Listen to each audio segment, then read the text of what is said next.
Uh, Good day, ladies and gentlemen. Hope that you're well. Firstly, I hope that you all have had a blessed start to the festive season. I know that it's a little bit earlier, but this is the last time that we will be meeting for 2025. So I just want to wish you all a Merry Christmas and a blessed festive season. With regards to today's lecture, we are going to be doing assessments and programming, and this really ties everything together, right? So what I want you guys to think about, everything that we've done up till this point is all steps or pieces of the puzzle, and this is really where we bring it all together. Now, what I mean by that is when you think about what you've done before, we've done anatomy and physiology. So we've understood how the body works together, muscle groups. We've done nutrition. We've done all those other different steps. We've done the testing. We've done, understanding the axes of the body, understanding training methodologies, all those various different things that you can think of. So from the very beginning. So now, if you picture your client, you know exactly, you've done the initial test with them, what you're going to do, and you're now trying to bring it all together. And this is where we start to build the program. Now, arguably, if you take everything, there will be an element of growth, there will be an element of performance that is yielded from that. But if you cannot tie everything together, if you cannot take the information that you've taken from your clients or that you've learned and put it into a program that is A, sustainable for your client, but B, is going to yield progress, it's going to be very difficult for your client to see progress. And it's going to be very difficult for you to generate good business or good practice if you do not program efficiently and effectively. Yes, nutrition is part of it, granted. Nutrition is very important. Consistency, very important. Determination, all of those good things, very important.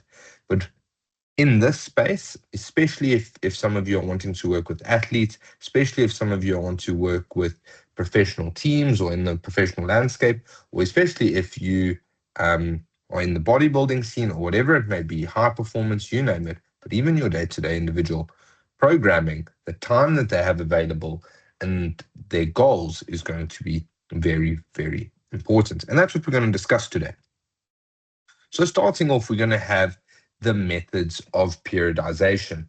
Now, I'm going to use my little laser here, and hopefully you can see this. Now, when we look at our methods of periodization, what I want you to look is on the x-axis. And what we want to see here specifically is along the x-axis, we want to look at the different phases. So we have the preparation phase, we have the first transition phase, we have the competition phase, and then we have the second transition. Now, what we're going to be looking at is which phase we are in, right? These are your independent variables. And then you have your dependent variables along the y-axis, such as technique or training, intensity or quality, and then volume from a training point of view. Now, what we're trying to look at here is you can see when you're in the preparation phase, you can see from a technique point of view, it starts very low, right? And as you move on through the different phases, such as first transition or competition phase or second transition, you gradually start to improve over time. And that technique or training slowly increases, right? If you look at from an intensity point of view, you start off with a moderate intensity, and as you head towards the competition phase, it peaks, and then as you get into the second transition phase, intensity drops off. And then if you look at it from a volume point of view, volume may start very high, and as we slowly move down towards the competition phase, volume slowly decreases, and then it tapers off. Now, this is very important. Why is this important? Let's take an athlete, for example. Take a rugby player, an athlete competing in the Olympics, a footballer, you name it. When you have individuals which are high performers in this case, you cannot be redlining everything. So we cannot be so concerned about the technique of training, so concerned about the intensity and the volume in that sense over a long period of time, because you're just going to redline it, right? Even if you look at bodybuilders, there'll be moments where they always train as close to failure as possible, for example, but the way in which they get there, if they're getting closer to competition, if they're a couple of weeks out, of course, dieting and fatigue will play a role here. But if you get closer to your competition, right, there's no ways you're going to be trying to do a 1 rep max, for example, right? You're not going to put the body under that central nervous system fatigue that close to a competition. However, if you look at it from an intensity point of view or a volume point of view, you may be doing more further out. Now, granted, this doesn't apply to everything. This is just to give you an example of, how it can be manipulated across different things. So will also depend on the type of activity or the type of goals that you're trying to get. But the main thing for you to understand is the different phases and the different variables that you're looking at. Now, let's transition. Now we have the preparatory period. So these are the various different methods. We have the first transition period, we have the competitive period, and we have the second transition period, also known as active rest. So you can almost imagine, for example, if you look at even, if you look back here, they look at a daily, a microcycle, mesocycle, and then you also have a macrocycle. So if you take this, you can apply these different periods into anything, to a week, into a month, into a year, into 2 years or 3 years. So let's take a rugby player, for example, right? In the week when they train, they'll have a preparatory period, a first transition period, a competitive period, for example, the match on the weekend, and then the active rest, maybe on a Sunday.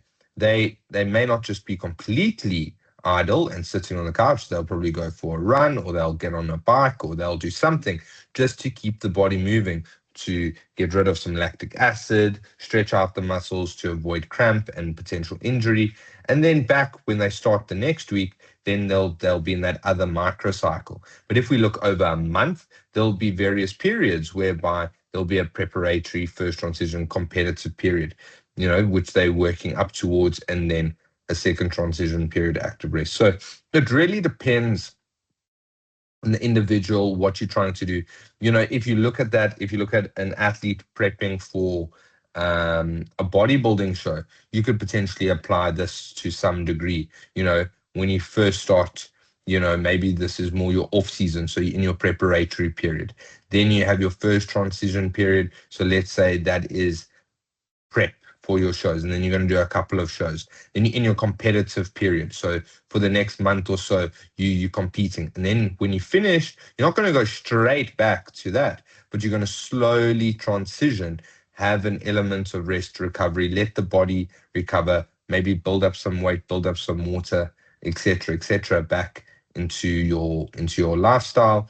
And then you're going to go start again in whatever shape, size, or form that may be. So you can look at it in many different things. You can compare it to an athlete, you can compare it to a normal individual. It really depends on how you see these different variables. Now, if we go and look at the preparatory period, what is this preparatory period? Well, the preparatory period is the general preparatory phase, typically occurs during the early part of the period and often targets the development of a general physical base. This early part of the preparatory period includes high training volumes, low training intensities, and a larger variety of training, means that are structured to develop general motor abilities and skills.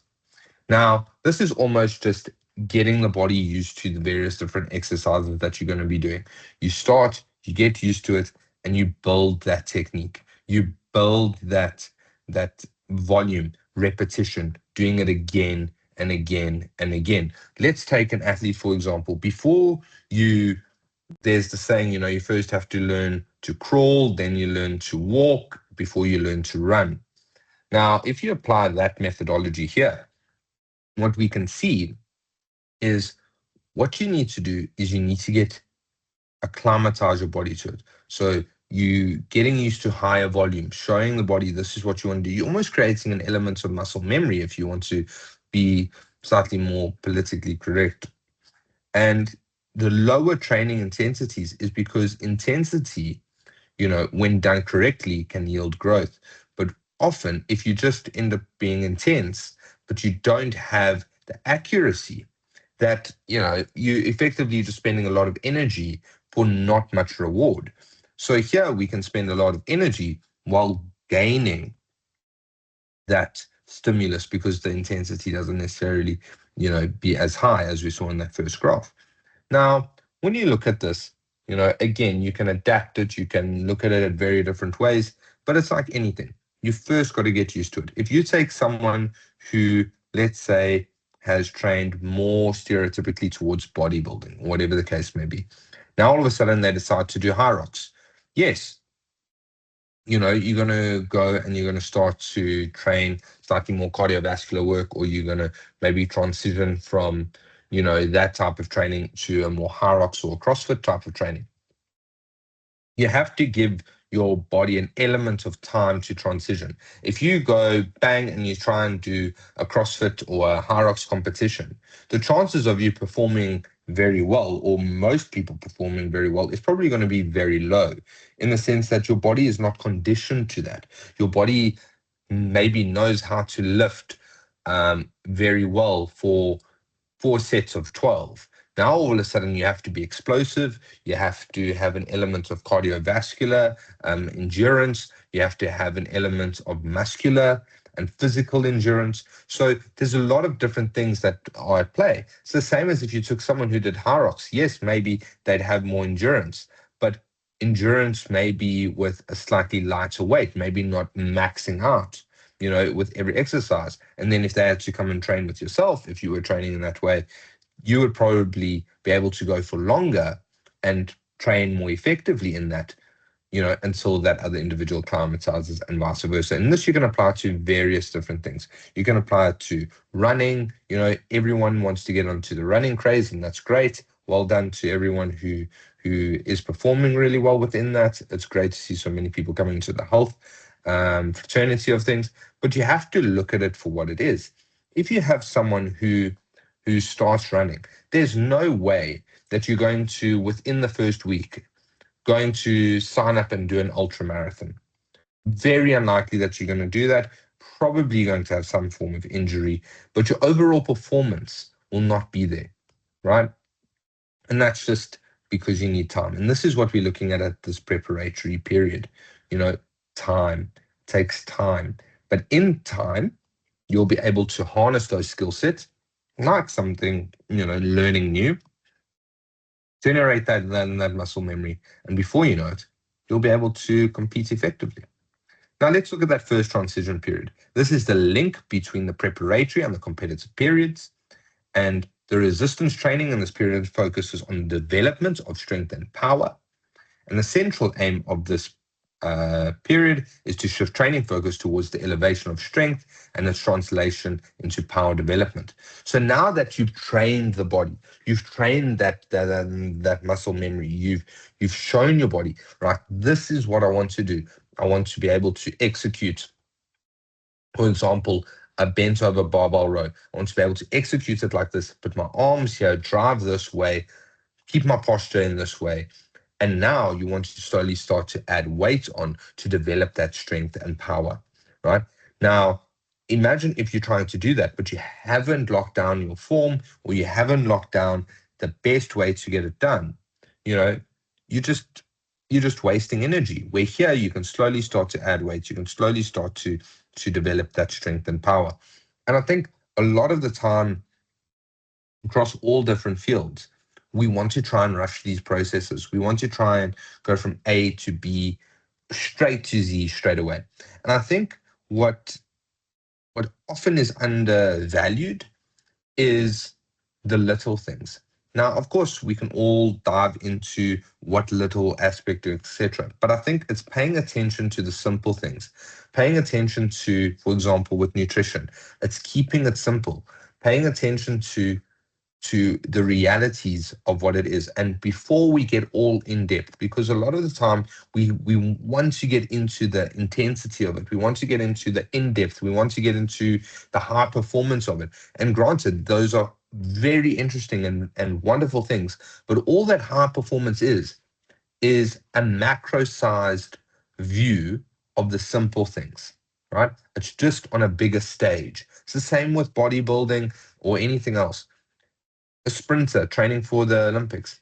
All those little things that they've done all started out with the repetition that they did developing their stride, the practice that they did from a younger age and built that muscle memory, built that repetition to be able to get to a point where they can almost do it, without thinking about it, but still training it. You don't just see Usain Bolt just stop training after he, won his first gold medal. No, you still refine it. You still find new and better ways. Maybe an injury dictates something different, etc., etc., etc.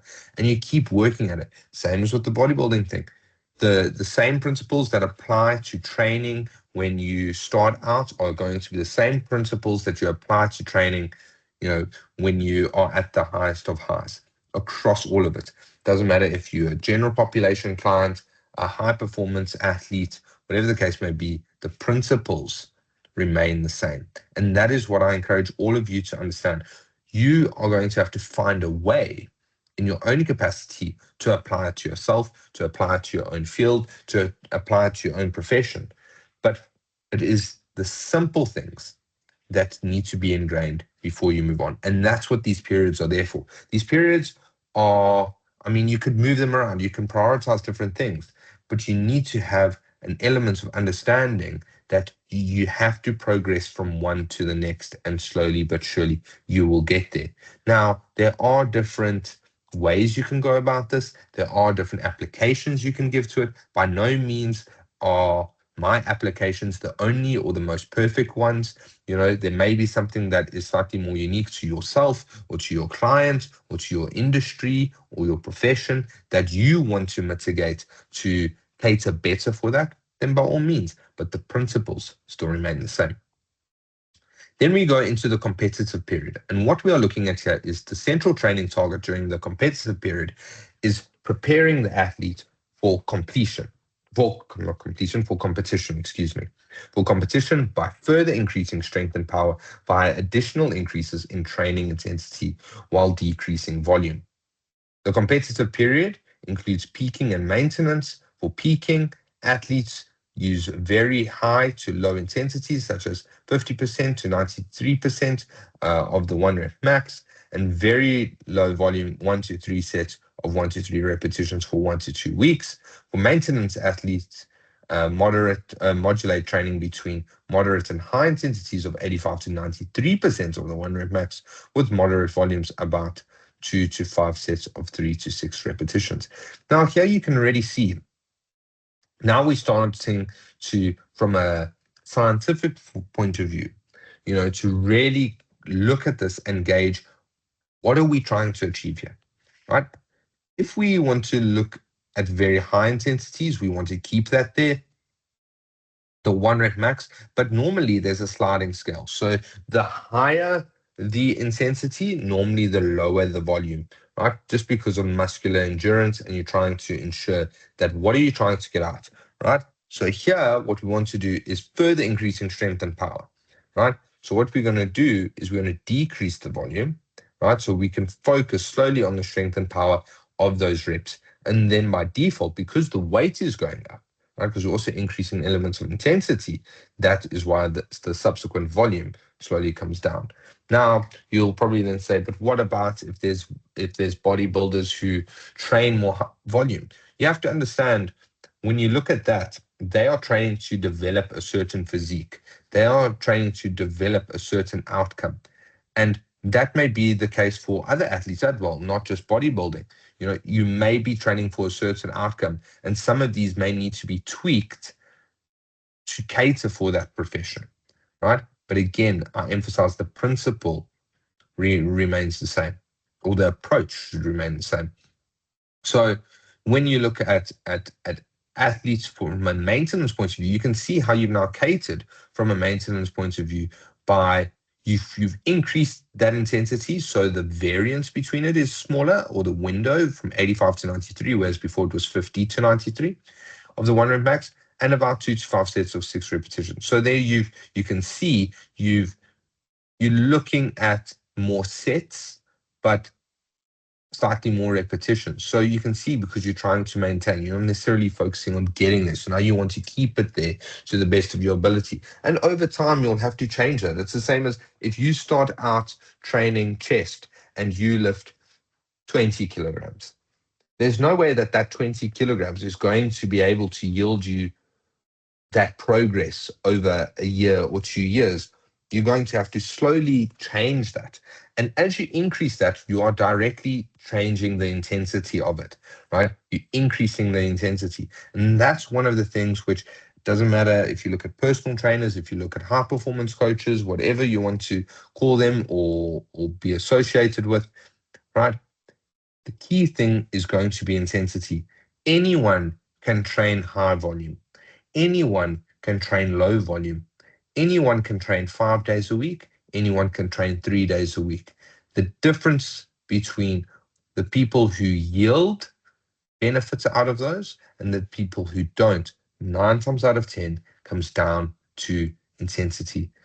You have to be intense about what you want to do.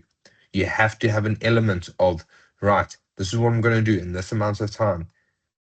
Right? And this also applies to your clients, especially if you have clients who are very busy. You've got to say to them, look, I'm pretty sure, granted, children matter. If you need to keep an eye on them, that's fine. But you can give me 45 minutes of as close to 100% attention and 100% intensity as possible. That's where you're going to be able to see the most amount of growth. Where that intensity begins to dip over a long period of time, it's very difficult to generate that growth and generate that focus and that zoned approach to be able to generating the response that you want or arguably need. So please pay attention to that and don't forget about the intensity. Then if we look at the second transition period or active rest, this is between the competitive season and the next annual training plan or the next monthly plan, whichever way you want to set it up. Although the preparatory period of the macro cycle, remember we said we have micro, which is small, then meso, which would cater for a bunch of microcycles, and then you have the macro cycle, which is one big cycle of the meso and micro combined. And then you can also get a lot of macro cycles. Now, sometimes referred to as an active rest or restoration period, and generally, lasts for 1 to 4 weeks. Note that if active rest is extended for a prolonged duration, athletes will require a much longer preparatory period in order to regain their performance capacities. Right? The second transition or the active rest provides a period of time in which athletes can rehabilitate injuries and refresh both physically and mentally before beginning a new annual training plan or macro cycle. This period should not last longer than 4 weeks because long periods with reduced training will require the athletes to engage in a longer preparatory period in order to regain their sporting form. Now, you can see that all of this, especially from a textbook point of view, is catered around, a specific kind of event or a specific kind of athlete. Now, when you look at that, it's very important to see, right, what are we trying to do here? When you have your active rest, you want to recover, you want to allow the body to recoup, to regenerate before you go again. And that's what the important part is here. You need to look at that. Right now, when you want to move forward and go forward, now, if that period is too long, it's almost like you get a little bit out of touch. I'm sure we can all have had a period in life where maybe you go on holiday, you don't train for a week or 2 weeks. All of a sudden, you're like, oh, I really got to go to gym tomorrow. And all of a sudden, maybe you go, but then you don't go the next day, or you wait a couple of days. getting back into the swing of things, it takes time, right? Because now you're showing your brain, you're showing your body a new form of comfort, right? Of course, your brain's going to want to cater for the rest and recover, right? Because your brain is always searching for the path of least resistance. Your brain is always trying to find an element of um, relaxation, an element of ease, right? Because if it doesn't have to work as hard, why should it? So you also have to look at that while you are recovering. Make sure that you recover properly. If recovering properly means that you have to take a longer period, which directly will influence your preparatory period, and maybe that has to be slightly longer, then so be it. But you have to ensure that you recover, because if you do not recover, you cannot grow. If you cannot grow and if you cannot recover, you're just going to be at risk for further injury and lack of development. So if you're trying to develop, prioritize recovery as well. And then you can prioritize coming back again and being even better. Right, we're going to move on to phases and seasons. So here we can see you have your off season, then you have your base, then you build, then you taper, then you have your event, then you recover, then you maintain, then you have your off season, and you can see the kind of going around cycle that we have here. Now, if we look at this, this is something that I just put in as well, is you have your stimulus fatigue recovery adaptation theory, so also known as the gas system. So you have your alarm phase, then you have your resistance phase, then you have your supercompensation phase, and then you have your overtraining phase. And this just shows that over a long period of time, what can happen, right? So you can see that you'll have that initial alarm phase where, right, this is something new. Then you have your resistance phase where you slowly resist. Then you compensate for that phase. And then you also get to a point where you can potentially overtrain. So that's why it's also important to give yourself a break. You go for a period of time and then you change. Now, this doesn't mean that you train one way for a month, you stop, then you train another way for a month, then you train another way for a month, etc. It's going to be very difficult for you to progress. It's going to be very difficult for your body to learn, right? This is how I want to perform. This is how I want to execute it. This is why I'm eating this food, because I wanted to go towards here, etc. You have to give yourself a chance. Now, with being in that space, you have to look at what best caters for you and what goals you want to have. If you want to be able to run and you want to be able to lift heavy, if you want to be able to have a decent physique in that sense, you have to program that effectively. And that may be, if you want to also be able to run and have that aspect, that may be that you have to knock off a set of legs, a set of chest, a set of back, a set of arms, whatever the case may be, to fit that time in for running, to fit that recovery time in for running, right? Now, you don't only want to be running once every 2 weeks. If you want to get better at running, you're going to have to run a handful of times during the week. But if you equally want to be generating a good physique, you can't just only run 4 times a week and train once time a week from a weight point of view, because that will slowly yield to that response. You prioritizing running, your running will get much better, but your weight training is going to slowly lap. So that's where these hybrid athletes and these hybrid programs become very difficult to gauge, because what may work for one may not work for the other. So if you are in that space, if you are in CrossFit, if you are in High Rocks, make sure that you are training for the event that you are trying to yield. You're training for the goals that you want to have. And then you can slowly almost work backwards and make sure that the program caters for what you want to achieve.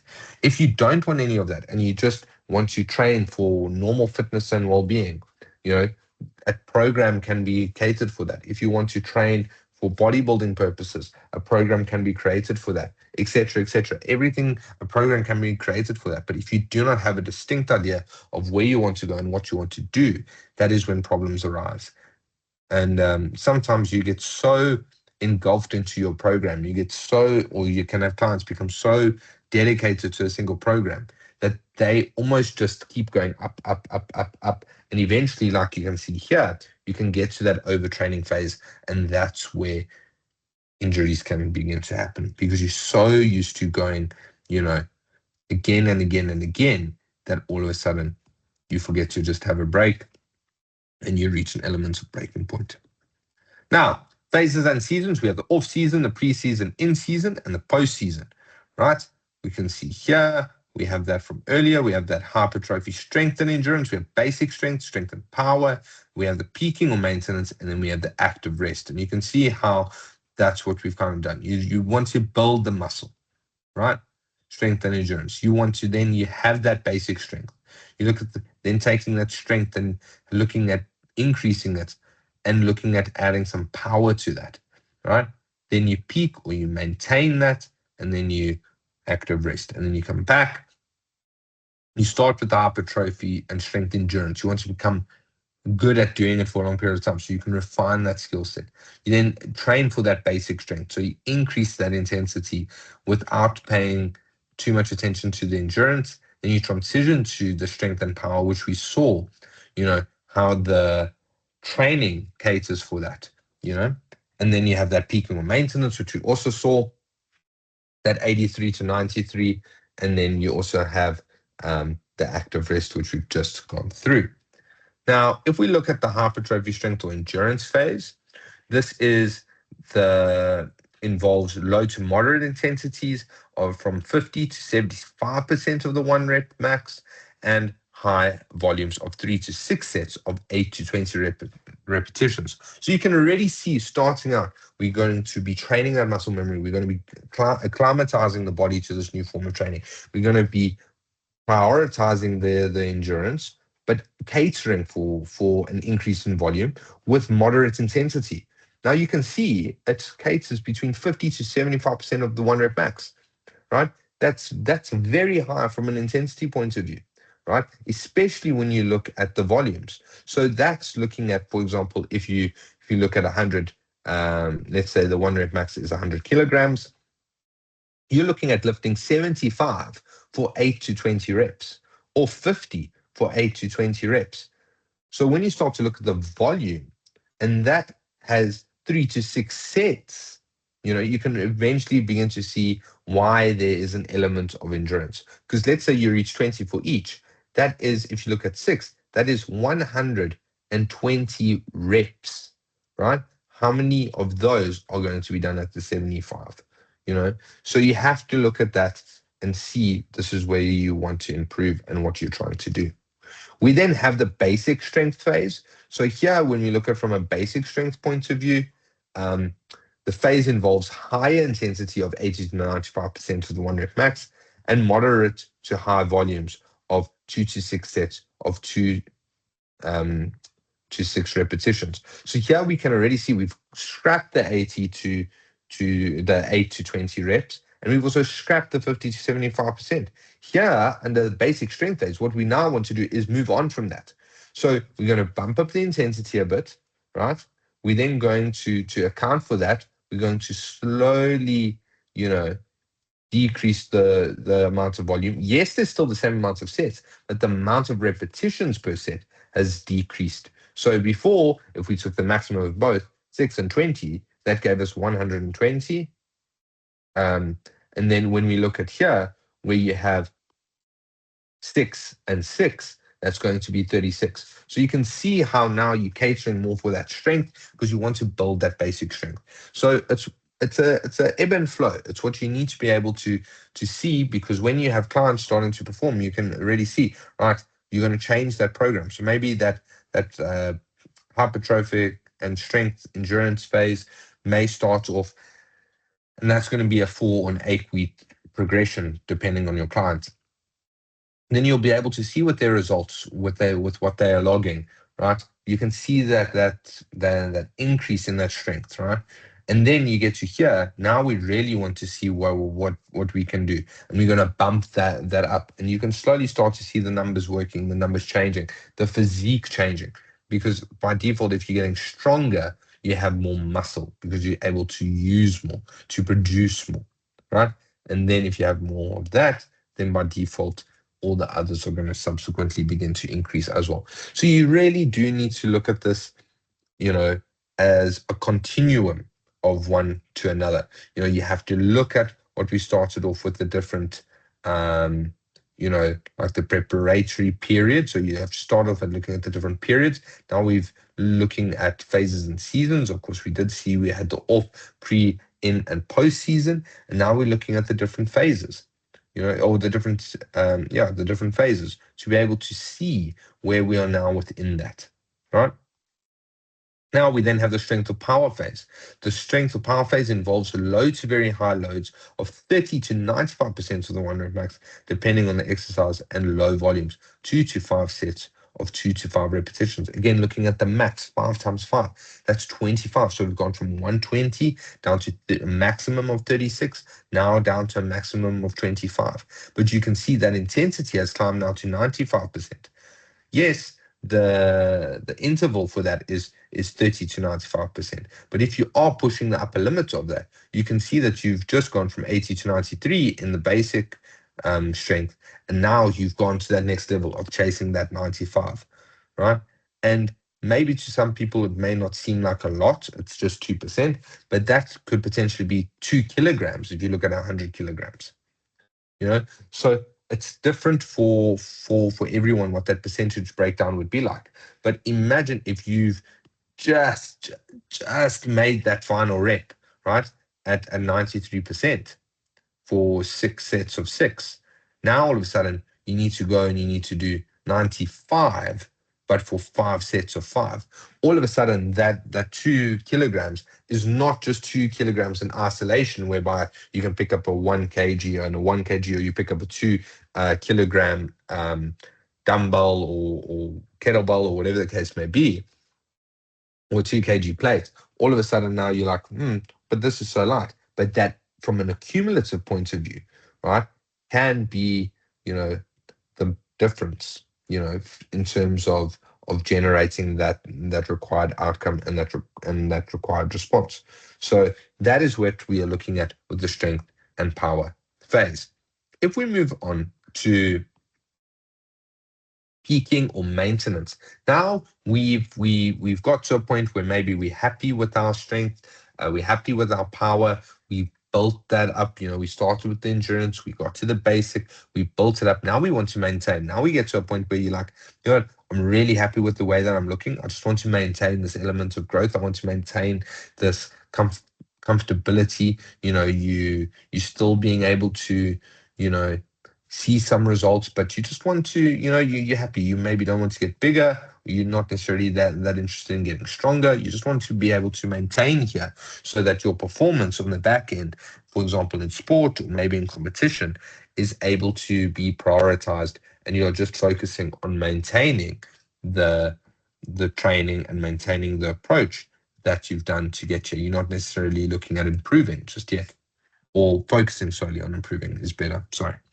Now, for peaking athletes, use very high to low intensities of 50 to 93% of the 1 rep max, and very low volume of 1 to 3 sets of 1 to 3 repetitions for 1 to 2 weeks. For maintenance, athletes modulate training intensities between moderate and high intensities of 85 to 93% of the 1 rep max, with moderate volumes of about 2 to 5 sets of 3 to 6 repetitions. So here already we can already see, right, we've gone from 120 down to 36, down to 25, and here we have 1 to 3 sets of 1 to 3 repetitions. So 3 times 3, we've now gone to 9. So here you can see you just want to keep stimulating the muscle. You're looking at anything between 50 to 93% for the 1 rep max. Here you just want to maintain. You're not necessarily looking at putting the body under a lot of fatigue, but you're trying to keep that intensity quite high and really just focusing on that intensities for those 3 sets of those 3 repetitions. Now, if you look at, you want to, for moderate, and high intensities, right, and just maintaining, not necessarily peaking, right? Because peaking, you're trying to get to that point. You're just keeping yourself within touching distance of your very best, right? You just want to keep yourself in touching distance. Now, if you want to maintain being in touch with that, you're going to still be training very high intensities of 85 to 93% of the 1 rep max. But here we are looking at 2 to 5 sets of 3 to 6 repetitions. So even here, 5 sets of 6 repetitions takes it down to 30 reps overall. And when you look at that 30 compared to the 36, you're trying to maintain, but by narrowing that window and you're looking at 85 to 93% of the 1 rep max to maintain. So you may maintain for a little bit, so you may maintain that, and then maybe during your peak week, you're going to compete this weekend or whatever the case may be. Then during the course of that week, you'll do 3 sets of 1 to 3 repetitions, depending on what your end goal is and what you want to ultimately achieve. Now, you've seen the periods, you've seen the seasons, we've now seen the phases. So you almost think of an umbrella. You have that period, right? And you have that first transition, right? Then you go to your preparatory phase, or you have your preparatory, then you have your first transition, then you have your competitive, then you have your second transition or active rest, right? Umbrella. Then you go down and you have seasons. Then you have the phases. And all of a sudden you start to see how it starts to look like this. So now you can start to see the period that you're in, right? So you can see you have that preparatory, that first transition, competition, second transition. Now, what is the sub period? We can see there, right? The general preparatory, the specific preparatory, the pre-competitive, main competitive, post-competitive. So, this is looking at more competition. But now you also have the different seasons. So you can see the off season, you're going to prioritize the general preparatory and specific preparatory. Your preseason is going to be that specific, but that pre-competitive. You're getting ready for the season. You're getting ready to compete. Then you have your in-season where you're going to be in the main competitive. So you can think of those intensities that you're going to be there, that 85 to 93 or 80 to 93, in and around there. You're going to be maintaining, you're going to be peaking, you're going to be slightly lower volume maybe, you're going to be slightly that moderate of that 5 sets of 6 reps, or whatever the case may be, or that 3 sets of 3 reps, depending on whether you're peaking or maintaining. Then you're going to have that post season and that post-competitive where you're going to have that active rest. You're just going to keep your body in touch, keeping your body moving, prioritizing that recovery, prioritizing that fatigue, prioritizing injury rehabilitation, etc. But then we look at the phases, and now you can see why it caters for that, right? Because you have the hypertrophy, strength, and endurance here. You can see that that's part of that general preparatory. You can see it's part of the main preparatory period. We can see that under the preparatory period, we're going to have hypertrophy strength and basic strength. You know that here, from an intensity, it's low to moderate. Then you're going to go up to high. And you can see how it caters from the 1 rep maxes. You can see from a volume, you start out with high, 3 to 6 sets, 8 to 20 repetitions. You can see here, it's moderate to high volumes, 2 to 6 sets, 2 to 6 repetitions, but at that intensity of 80 to 95%. So you can see how that is just for the preparatory period as a whole. You can see as you move into the first transition, you can see, or even for the off season, you can see that during the off season, you go into the basic strength, but that basic strength ends. There's still preseason starting with that. So you start your preseason and all of a sudden you have that basic strength. You can't now, if you're prepping for a rugby season, you can't now a week before try and be building muscle because you want to be bigger for your position, right? Or more dynamic for your position. That starts back in the off season, catering to what you want to become, catering for putting on the size or the mass or getting stronger for what you want. You then go, you build that muscle. You then come back, you get strong using that muscle. You then get powerful with that muscle. You peak or you maintain, and then you just rinse and repeat effectively. And you can see how all of these simmer down. You can see how you get into the first transition, your pre-competitive sub period. You then looked at this is still part of the preseason, right? Your first transition, getting ready for the competition. You're training more strength and power, right? Because you want to be powerful going into that rugby season or into that athletic season or into, your client now wants to get a little bit stronger. You want to start to get them towards that point where we really have been improving for the past month or two, or for the past couple of weeks, 12 weeks or so, for example. And now you really want to turn the screws and start to, see how strong or how intense you can really get it.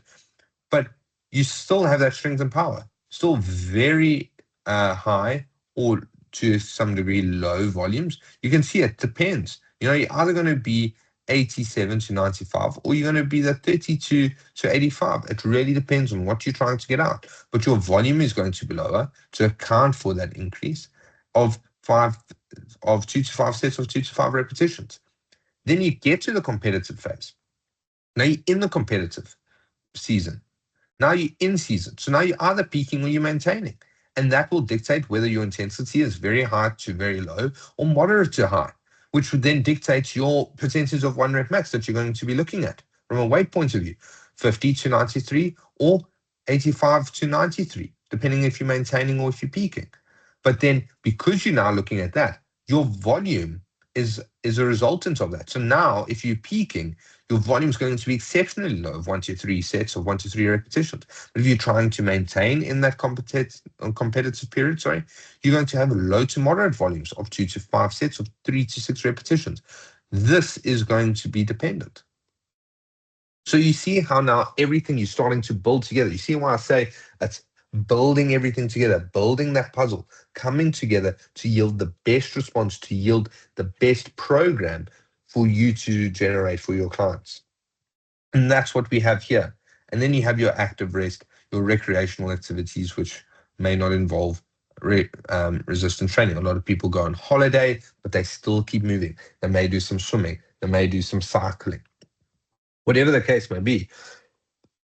Excuse me. And that's the point behind it. You have to look at what it is going to yield.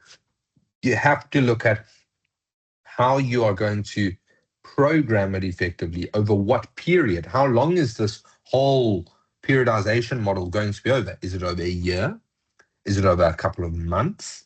What is it going to be over? So then you can accurately program, which takes us into seeing where you're going to put various different things. How are you going to prioritize it so that you know when you put it, you're starting off here. And you need to see, right, when we start getting and starts to plateau with that 75% of the 1 rep max with the high volume of 6 sets of 20 repetitions, and you're starting to see, well, we did that basic baseline test, and the 1 rep max, that we did, we're now starting to plateau at that. You then need to rack it up to moving into the basic strength phase. And then when you've done that, you rack it up to the strength and power phase. But some of this will also be time dependent. If you look at professional athletes, let's say you look at a year, you can't, for example, spend too long in this phase. So this is where you need to get buy-in from your athlete, buy-in from your clients. But if you can show them this, they can see, right, this is what I've got to do. This is what I need to remain diligent with. This is what I need to be disciplined with.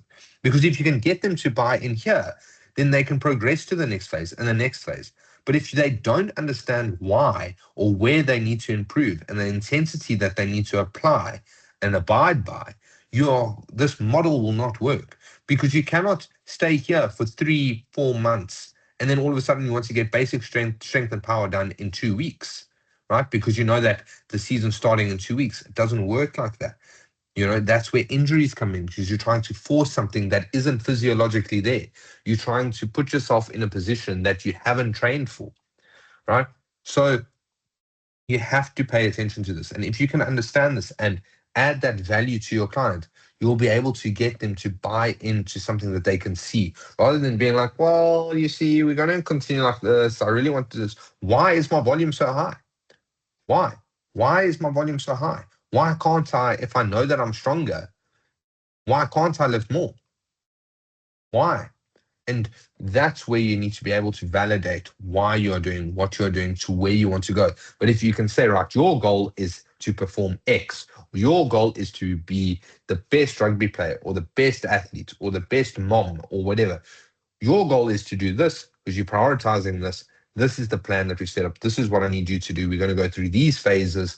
You can look at it as this is your off season, this is your in season. Why? Because if you look at the off season, you're eating more, you're fueling the body more. If you're fueling the body more, right, whether you have a little bit more leeway from your nutrition, that's where you can apply all those calories, all those nutrients to putting on the muscle. Then slowly, as you get into more preseason, you don't want to necessarily have the extra weight. You don't want to have that. Why? Because now you've built the muscle. You're now focusing on the strength and power, and you need enough to stimulate that response. So then you get more into the preseason. Then in season, you want to be able to recover fast enough. You want to be able to be satiated enough. So all of those things dictate a various different elements of balance. So you're not going to necessarily be required to eat as much per se, right? Or as loosely. You're not going to be so focused on getting calories in, but you're going to be needing to get enough more around performance. You're going to be more performance driven, more performance related. And that's the key, right? And then you get into your in season, then you look at your peaking or your maintenance. Then you break it down into what am I prioritizing here and what am I trying to get done? Now, if we look at this, this is just to show an element of a graph. We can see along the y-axis, we have that training stimulus, but we also, you're looking at this graph here. And when we look at this, we can see that fitness is elevated, but the cumulative fatigue decreases preparedness. Here we have the preparedness is optimized as fatigue dissipates at a faster rate than fitness. And we can see here, the purple line is fitness. So you can see training stimulus, when you start out, that stimulus is right there, and that fitness starts, and slowly over time, it can taper down. Why? Because here you get an increase in fatigue, and then the preparedness, right, starts to meet that. So you can see how over time your body and performance slowly caters together. Eventually things start to dovetail, and that's when you start to get the best response as a coach for your athlete. And that's when your athlete is going to be able to be like, right, I understand what you're trying to get. Now, everything that I've said can be broken down here as well. So you can see this is a slightly more picturesque or simplistic version of this. But please look at this. This takes everything that we've discussed and put it into one table, right? So use this for your revision, use this for your own understanding, use this for working with your clients. That's why it is here. Manipulate it how you want to manipulate it, but understand the process. You can understand the process of where you want to go. Don't just shoot in the dark. Don't just create a 4-week plan or an 8-week plan just because it's easy money, right? Create an 8-week plan that is going to be the benefit of a 12-month plan, taking your client through the next 12 months. Look at what those next 12 months looks like. But you're starting off with the first 8 weeks, right? In bite-sized chunks, right? But you yourself as a coach need to know, right, I need to get this out of my clients in these 8 weeks because they told me that they want to get here. And if we want to get as close to that as possible in as realistic, in as least strenuous and healthy way as possible, this is what we got to do. If someone's just looking at maintaining, yes, but let's improve first. Then we can maintain. Let's get to your goals. Let's get to your fitness. Let's get all of that. But you need to know where they are going and how you're going to get them there. You can't just at the end of 8 weeks be like, I think we're still going to lean down, or I think I'm going to bump up. Don't guess. Try and remove as little guessing as possible. In time, you will gain an element of nuance. You will gain an element of perspective. You will be able to look at things with hindsight, so to speak, and you'll be able to be like, yeah, the last time I did it with this client, it didn't really work out like that, or I need to manipulate this, or I need to manipulate that. Maybe you'll look at this table and it may not even apply to you, may not see much benefit in it, but it's just to show you the principle behind how you can map things out to where your client wants to go. Now, this doesn't mean that you overwhelm your client. You'll be like, they say, I'd like to sign up with you for the next 2 months. I'm just looking to lean down for the summer or whatever the case may be. Now, all of a sudden, you give them a 12-month plan. That's going to, for some people, may be very difficult to digest. And you may, in turn, actually push your clients away because you've maybe overwhelmed them or whatever the case may be. But you in your own mind need to understand, right, this is where they want to go. They've asked me to get them through the next 2 months. Right, on this trajectory, this is where we can look at doing, right? You don't even have to share this with them, but just so that you know in your mind, where they are, and so you can hold yourself accountable. You can hold your service accountable. Well, why wouldn't you want to hold yourself accountable? Because if you can hold yourself accountable to achieving a goal, then you can see, where you made mistakes or what you need to change. Because if you don't have a goal of what you want to do, like, let's say your client wants to lose weight. Let's say your client wants to get leaner. Now, I know weight isn't always an indication of getting leaner. You can also look leaner and maybe even be heavier because muscle weighs more than fat, of course. But the point being is that if you don't know what you are trying to achieve, how do you know that what you are doing is the correct thing?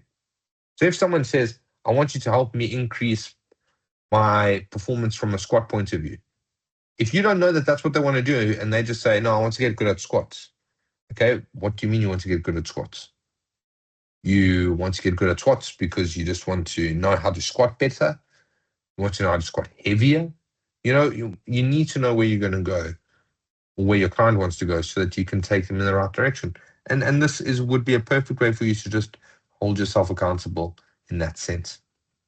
Now, if we look at this here, you can see how this is broken down. You have a preparatory period, competitive. You can see how it breaks it down into from the macro to the meso to the different microcycles. And then you can see that preparatory period there. This is slightly easier to read. And then you have your hypertrophy, your basic strength. Maybe you go back to hypertrophy, basic strength, so you oscillate in those periods. You go hypertrophy, basic strength, hypertrophy, or maybe you do elements of both.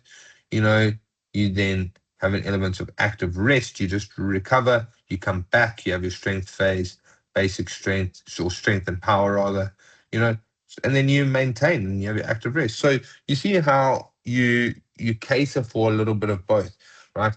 You make sure the body is primed and whatnot. Again, manipulate this in whatever shape, size, or form to yield the best result for your clientele. Now, when we come into designing a one-day program, now you take all of that. Now you look at all of this and now you think, right, what am I going to do? I want to win my clients over, or I want to give them a one-day program just for them to try out something that I'm thinking would be of benefit for them. 3 main principles: warm up, training, and cool down. Right? Warm up. You have to prioritize priming the muscles before you start to train. If you want to get the most out of the muscle, get blood into the joints, get blood into that muscle, right? The pump is also incredibly important.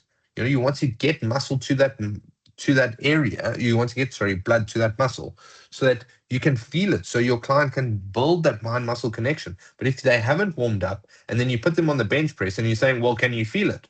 Well, you haven't even primed the muscle. You haven't shown the body, right?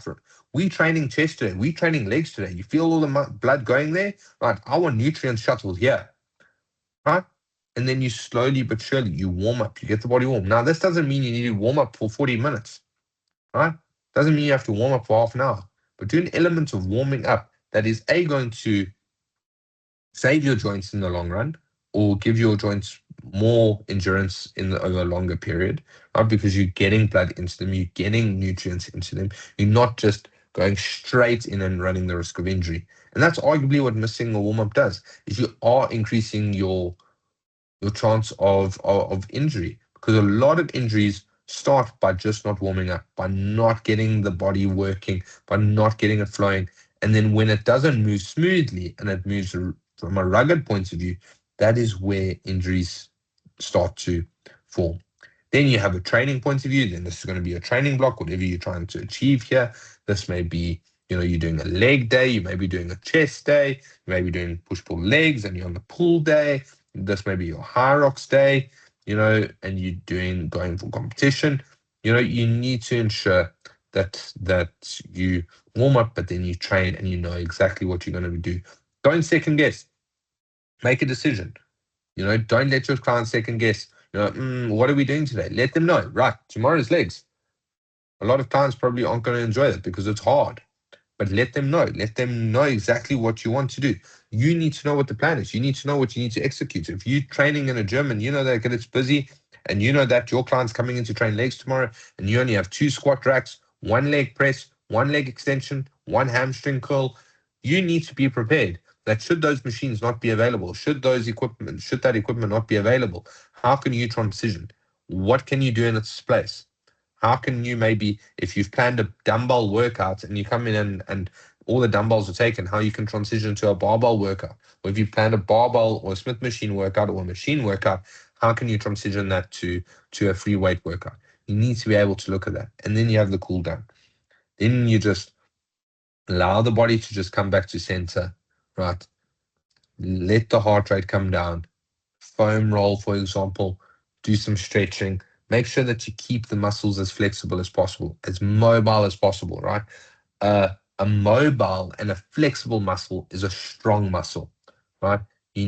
Muscles, the tighter they get, the greater the risk for injury, right? This will also aid in joint strength, in joint capability, in joint movement, right? And this is really what you need to be able to prioritize. This is really what you need to be able to look at and have an element of understanding, right? This is where you want to have. And you just use the same model and then you copy and paste. You look at from a warm-up to a training to a cool down. Excuse me. What do you want to achieve? What are we trying to get done? This is where you set the tone. In that warm-up is where you set the intensity and the tone for what you want to do. If you come in and the warm-up is very lackluster, and it's like, no, I'm going to train legs today. Let me do some swings, might do one or two lunges. Then all of a sudden you want to build yourself up to go and squat 3 or 4 plates. How does that work? But if you come in, you're locked, you're loaded, you're warming up on the bike, you're warming up your knee joints, you're doing whatever work you need to do, or you're getting your clients locked into what they want to do. You're like, right, today's a big day. This is what we're going to do. You set the tone, right, for that training session. And then the cool down caters for what you've done. The same as if maybe it's a Friday, it's last of the week, you're doing a little bit more of a fun day, or, maybe it's, stereotypical arm day, or it's slightly more dynamic, slightly less intense. That cases for that. You get them in, you have a warm up, let's move, let's get this done, let's get in, let's get out, whatever the case may be. You look at that, and then also the cool down can also be a little bit more, maybe, a little bit more relaxed, or maybe not as focused on the foam rolling, but still prioritizing it. You shouldn't have an excuse for not doing warm up and not doing cool down, right? No one is saying that it has to last forever, but you have to warm up. You have to look at prioritizing it, because in the long run, you don't want to pick up injuries, because then you have to work through that. You don't want your clients to pick up injuries, right? Because that's time out that they are not training. That's also time out that you aren't potentially getting paid by that client. So you need to prioritize the benefits of your clients, even if it is something as,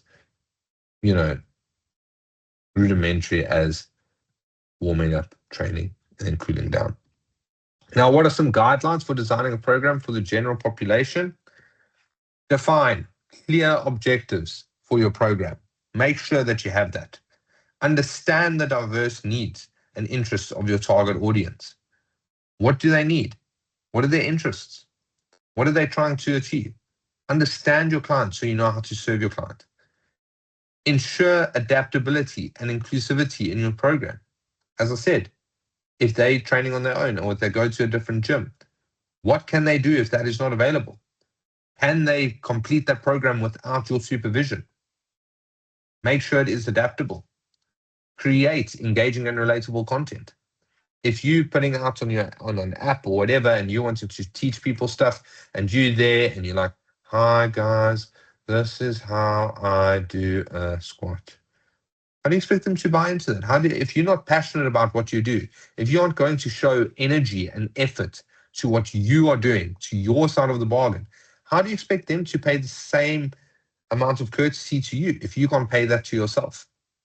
Use a progressive learning approach if applicable. Look at that. How can you progress? How can you learn from them, and how can they learn from you? Are you furthering your understanding, education? Are you reading up? Are you passionate? Are you continuously looking at being a better you, being a better coach? Communicate clearly and use visual aids when necessary. You have to understand, how does that person receive information? How are you trying to get your clients to understand? You have to, if you're saying, I want you to feel your lat, does your clients even know what a lat is, where it is? What do you mean you want them to feel the lat? Because just pinching your elbow towards the side of your body doesn't mean that you're activating your lat. So you need to be able to articulate yourself. You need to be able to communicate clearly. Use a visual aid. Use a little stick, or if you're going to use your finger, use your knuckle, for example, and you can say, right, I want you to feel this. Do you feel that? Right? First, ask for permission. Of course, don't just go around touching your clients without consent. Just, make sure that they understand what they're trying to get. Encourage interaction and collaboration among participants, right? Sometimes people feel incredibly isolated, even though they may look confident and all of that. There's nothing wrong with getting a little bit of, you can have a crossover with your warm-ups and your cool downs before different clients, and you can just let them know, hey, look, I'm also on my fitness journey. I'm also here. I'm also grinding, right? I'm also putting in the work. I see you. You see me. Let's hold each other accountable. Looking forward to seeing you tomorrow. Yeah, go rest up. Build a community. Evaluate and gather. So regularly evaluate and gather feedback to improve your program. You are not immune to criticism. You are not. Stop putting yourself on a pedestal as if you know everything. Everyone can always learn more. You can always learn something new. You can always be a little bit adaptable. Of course, have your principles that you stand by. Have things that you pride yourself on. But also look at where you can improve. Why wouldn't you want to improve? Why wouldn't you want to give your clients a better service? Why wouldn't you want to be a better coach? Look at that. Look at how, maybe different things that have developed. Keep your principles, but don't be too proud to not look at where you can improve. Consider sustainability and scalability for long-term success. Look at what you need to be able to do from a program point of view with a general population. General population, what do you need to do to remain sustainable and scalable, right? You only have so many hours in a day. You can't, for example, if you want to generate more income, if you want to generate more clientele, you can't just, for example, keep working the same 12 hours every day, because every day you only have 12 hours or you only have 24 hours in a day, but maybe you can only train people for 12 hours. You can't just keep going on that if you want to scale. Maybe you have to look at it from an online point of view, but how can you take the same value that someone would get from working in person with you to getting it online, for example? Or if you have so much value online, how can you transition that value to in person? You need to harness your skill set. You need to understand what you need to do from a scalable point of view, and then improve. Continuously improve your program based on participant feedback and changing needs. And you look at all of this. I'm sure you can take some of these things, reshuffle it around. You can add some, maybe you can take some out. Some are kind of the same and they speak to the same kind of response. But this is pretty much, guidelines that are put together of designing a program for the general population, looking at how that comes around, right? Because remember, these are normal day-to-day individuals. Not everyone here is looking at being the next Springbok, looking at being the next bodybuilder, looking at being the next athlete, look at being the next high rock star, whatever the case may be. Sometimes there's just people who just want to get fitter.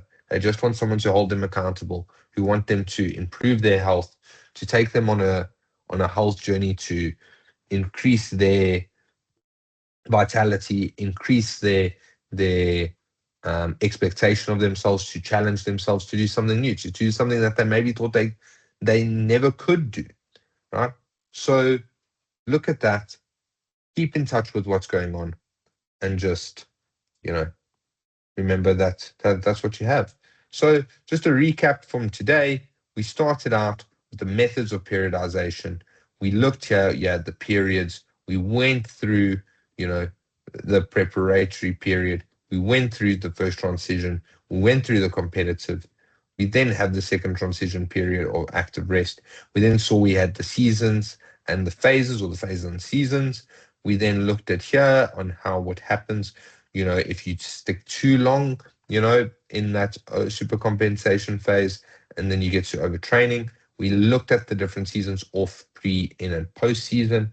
We then looked at the different phases from hypertrophy and strength endurance to basic strength to strength and power to peaking, or maintenance and active rest.